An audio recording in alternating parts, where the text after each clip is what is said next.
Wow, na-notice comment ko, third year pa lang po ako nanonood na ng drills nyo. Until now, na nag-prepare na ako for my LET this coming 2025. Huhu. Hi teachers! Hi future OPDs! Kumusta? Kumusta? Alam nyo, sa totoo lang, napakaganda talaga na may goal ka. Mas maganda yung mataas yung goal mo or yung ini-aim mo. Kaya lagi talagang tinatanong, magtatap ba? Papasabi? Kasi dapat talaga, i-claim mo na napapasa ka at magtatap. At ano pa nga bang hinihintay natin? Here's another topic that you should know before taking the board exam. And yes, totoo na to, nagbabalik na. At para ngayon 2025, umpisahan natin sa Prof Ed. Kasi ang daming nagsasabi, sa Prof Ed daw, dun daw talaga nila ako gustong-gustong panoorin.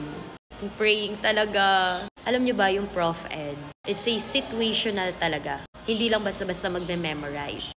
But, kailangan pa rin. Pero yun nga, ang sinasabi nila, concept. And now, let's read the number 1 question. Which test is appropriate for developing students' ability to organize thoughts and ideas? Ang dali! Sa totoo lang, madali lang talaga yung LET kung iintindihin. Sabi nga nila, wag mong pahirapan yung sarili mo, wag mong kalabanin ng tanong. Okay, letter A, fill in the blank. Letter B, essay. C, multiple choice. D, true or false. I-comment mo na ang iyong answer. And let's see if you got the correct answer.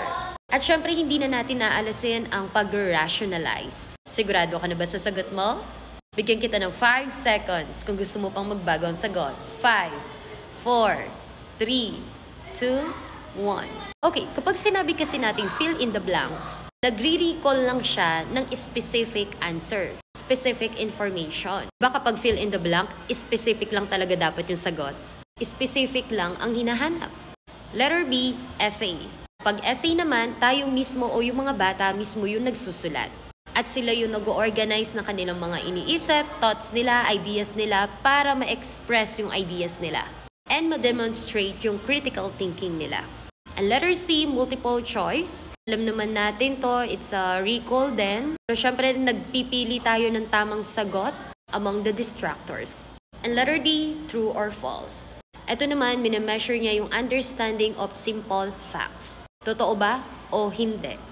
But does not test organization or depth of thought. Anong yung sagot? Doon na yung keywords, organized thoughts. Remember, pagdating sa Prof Ed, kailangan marunong kang maghanap ng keywords. Organized thoughts and ideas, magagawa ba yan sa fill in the blank, sa multiple choice, or sa true or false? That's why the answer is letter B, essay. What is your answer? Essay. Papasa na, magtatap.